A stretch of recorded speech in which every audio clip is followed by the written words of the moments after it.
Kia ora koutou. Welcome to part 23 in the series about ngā Momo Kupu. This video is about the kupu anō. I'm going to be talking about 12 ways that anō can be used in a sentence. And then I'll be showing you some other sayings at the end. This is a lot of kaupapa, so please use the chapters function if you'd like to look at these topics one at a time. Otherwise, stay with me and we'll dive in and take in the whole thing. One of the most common uses of the kupu anō is where it means again. In this context, it indicates that something is repeated or additional. And here's some examples. Ka hoki atu anō maua ko tōku hoa ki hapani a te rātou. My friend and I will go back to Japan next year.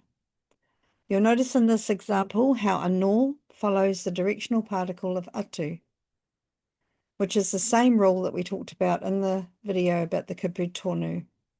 Here's another example. This time it's an instruction. Tēnā kōrero mai anō. Please say that again.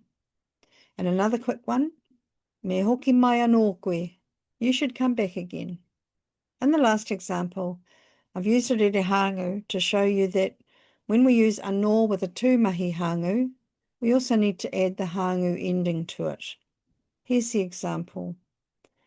I pānuitia anōtia te pukapuka e te kaiako ki ana ākonga. The teacher read the book to her students again. Next up, we're using the kupu anō to mean also. When it's used in this way, it can often be used with hoki. And here's our example. I pai rawatu te hui, I pai rawatu anō hoki te kai. The meeting was great and the food was excellent too. Here's another one. I mā takitaki au i ngā whakāturanga reo Māori, I whakarongo anō hoki au ki ngā kaipāho Māori. I watch Māori language TV programs and I also listen to Māori broadcasters. Last one, this time using a rere pānga. Nō rātou anō hoki tēnei whare. This house is also theirs. This house also belongs to them.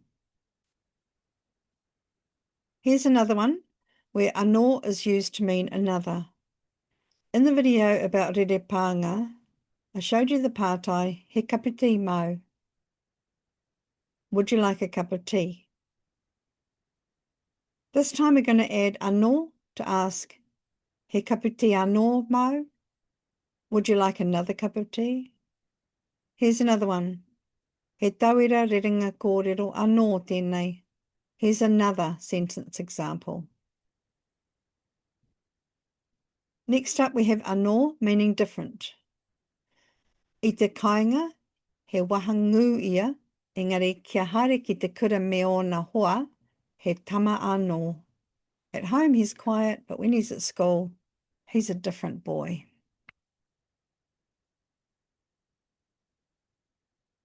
Now we have anō to mean instead, rather, or actually. And here's our example. Ka tata mai te ika ki tōku waka, ka hūtia ake, mera wake, he kamaputu anō ia. The fish was near my canoe and I lifted it up. Next minute, it was actually a gumboot. Next one is yet, or already. And here's our example. The pātai. Kua kai anō ngā manuhiri, have the visitors eaten yet? And our whakautu, ai, kua kai ki rātou. This also happens in the negated form of kua, where we would say, kao, kaore anō rātou kia kai. No, they haven't eaten yet. The next one is when we use anō with nei to mean as if or as though. Here's a couple of examples for you. I te kōrero ia kia hau anō nei he tamaitia hau. He was talking to me as though I was a child. And one more. I te hirori ia anō nei kua haurangi. He was staggering as if he was drunk. Our next example is a good one for parents or teachers. When we use anō with kia, to mean when or until. In our example, kia mutu anō tō mahi kāinga, ka tākoro tātou I tō tino kemu. When your homework's finished, we'll play your favourite game. Next up, we're going to use anō with rite, pēnei, pērā or pēnā to mean just like or the same as, in a similar way that tonu can be used in this way. Here's our first example using pēnei. He pēnei anō au ki te mahi. I always do it like this. Next one. He rite anō ia ki tōna māma. She is just like her mother. And the next one with pēnā. He whare pēnā anō ki tō rātou tēnei. This house is the same as theirs. And the last one. He pērā anō a hemi. Hemi is just like that. Next one is using anō to mean self or own, when we use it with tūkapi, personal pronouns, or pūrero, possessive pronouns. I'll use the example. The first sentence is a rere kaimahi. Nāna rātou I āwhina, which translates to he taught them. When we add anō after nāna, the meaning of the translation changes to he taught them himself. Here are some more examples to show you the way we can change tūkapi when we add anō. Au becomes au anō, myself. Ia anō, himself, herself, or itself, and so on. There's a famous quote using this structure from Kingi Tāwhiao, who said, Māku anō e hanga tōku whare. I myself will build my house. The next example is using anō to mean actually or indeed. Here's a question and answer to show you how it works.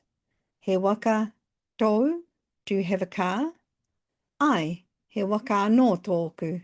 Yes, I do indeed have a car.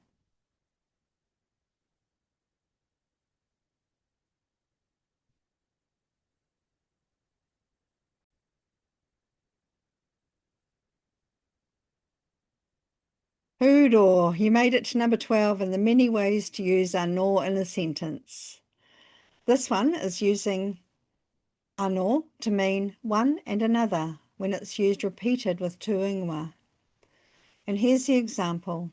He mahi anō mā te tāne, he mahi anō mā te wāhine.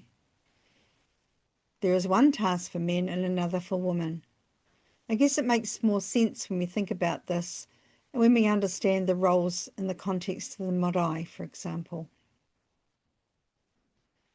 The last examples I want to show you are these kīanga and kīwaha using the kupu anō. If you're still watching, ka nui te mihi ki a koe.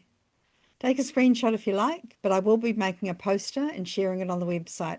You can download it there. He mahanga whakamārama o te kupu anō. So many different meanings for such a tiny word. Ka nui te mihi ki a koutou I tō koutou, kaha ki te mātakitaki mai I te timatanga, ki te mutunga o tēnei ata. Thanks so much for watching right to the end. Coming up next, the kupu pea. Nei rā te mihi, hei kona.